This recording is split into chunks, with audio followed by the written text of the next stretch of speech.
Verse 1. In the beginning, God created the heaven and the earth. The Bible begins by introducing God, not by explaining where he came from. God simply is.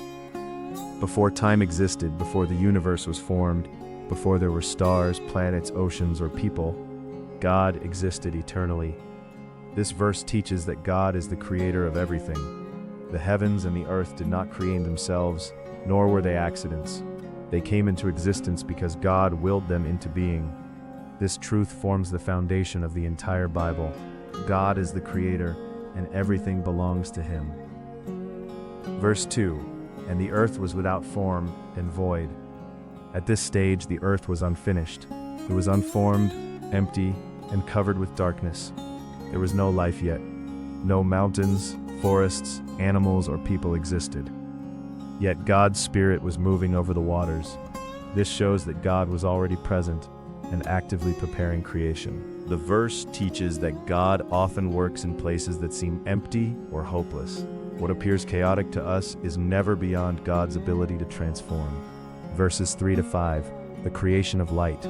God's first spoken words in Scripture are, "Let there be light." Immediately, light appeared. God did not need materials or tools. His word alone had the power to create. God saw that the light was good and separated it from the darkness. He called the light day and the darkness night. This separation established the rhythm of time and life. Throughout the Bible, light often symbolizes God's truth, holiness, and presence. Before creating anything else, God first brought light into darkness. This reminds us that God brings clarity where there is confusion and hope where there is despair. Verses 6 through 8. The creation of the sky. On the second day, God created the firmament, often understood as the sky or expanse above the earth. He separated the waters below from the waters above, creating the atmosphere. This act demonstrates God's orderliness. He was preparing the world step by step. Before filling creation with living things, he first created a suitable environment for them. The sky above us is not an accident, but part of God's careful design. Every cloud, breeze, and drop of rain reminds us of his wisdom and provision. Verses 9 through 10. The creation of dry land and seas. God commanded the waters to gather together so that dry land could appear. The oceans, rivers, lakes, and continents were formed according to his command. When God named the dry land earth and the waters seas, he was demonstrating his authority over creation. Naming something in Scripture often signifies ownership and authority. God looked at the land and seas and declared them good. The world was becoming organized, beautiful, and ready for life. Verses 11 to 13. The creation of vegetation. God then commanded the earth to produce grass, plants, herbs, and fruit trees.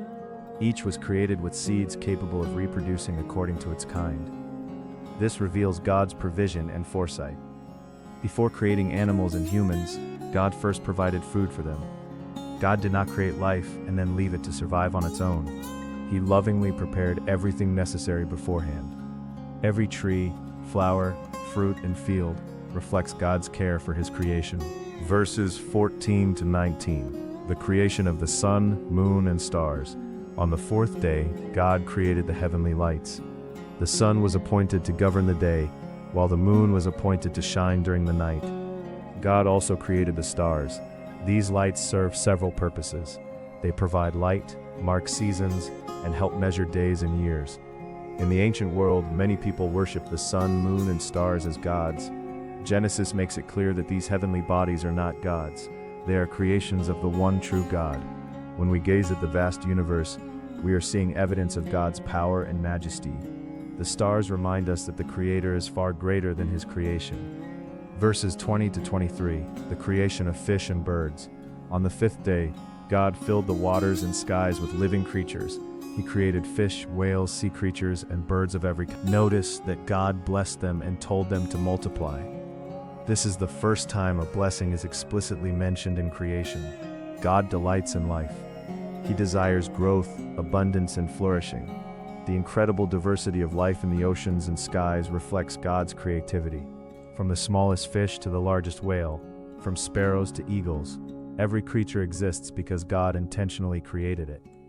Verses 24 through 25. the creation of land animals. God then created animals to inhabit the land. Livestock, wild animals, insects, reptiles, and every kind of land creature came into existence according to his command.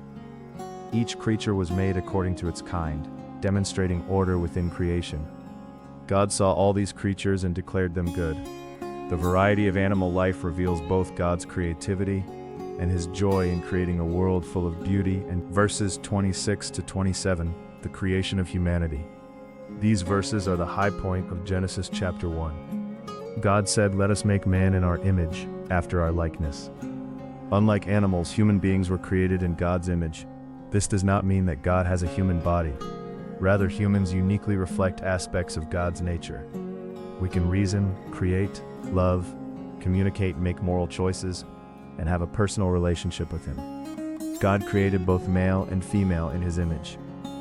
The Bible teaches that both men and women possess equal dignity, worth, and value, because both bear God's image. This truth means that every human life is sacred. Every person matters to God regardless of age, race, nationality, social status, or ability. Verse 28. Humanity's blessing and responsibility. God blessed the first humans and commanded them to be fruitful, multiply, fill the earth, and exercise dominion over. Dominion does not mean exploitation. It means responsible stewardship. Humanity was entrusted with caring for God's world. We were created not only to enjoy creation, but also to manage it wisely under God's authority. This verse reminds us that life has purpose. We were created to serve God, care for his creation, and reflect his character. Verses 29 through 30, God's provision for people and animals. God provided food for both humans and animals. He gave seed-bearing plants and fruit-bearing trees as nourishment. This reveals God's generosity. Before humanity ever experienced hunger, God had already prepared food. God knows the needs of his creation and provides for them. Throughout the Bible, God's provision remains a central theme. He is a loving Father who cares for what he has made. Verse 31, and God saw everything that he had made, and behold, it was very good. This is the climax of the chapter. Throughout creation, God repeatedly declared individual parts of creation good. But after creating everything, including humanity, God looked at the whole creation and declared it very good. Everything was exactly as he intended. There was harmony, beauty, order, and life. Sin had not yet entered the world. There was no suffering, death, fear, or brokenness. Creation perfectly reflected God's wisdom and goodness. The sixth day ended with a completed world that displayed the glory of its creator. The main message of Genesis chapter 1. Genesis chapter 1 reveals that God is the eternal creator of everything. Creation exists because of God's power and purpose. God brings order out of chaos and light out of darkness. Every part of creation is intentional and meaningful. Human beings are uniquely created in God's image. God lovingly provides for all his creation. Creation was originally made good and perfect. Most importantly, Genesis chapter 1 introduces us to a God who is powerful enough to create the universe, wise enough to design it perfectly, and loving enough to care for every creature within it. The same God who spoke light into existence still speaks hope into human hearts today.